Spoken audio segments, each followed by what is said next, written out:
Hello' students, তোমালোক সকলোকেই মোৰ চেনেলটোলৈ পুনৰবাৰ ৱেলকাম জনাইছোঁ।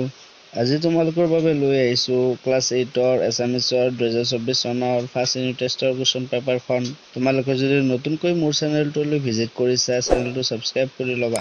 আৰু যদি কিবা ডাউট বা কনফিউজন থাকে কমেণ্ট বক্সত সুধিবা। বলা দেৰি নকৰি ভিডিঅ'টো ষ্টাৰ্ট কৰোঁ।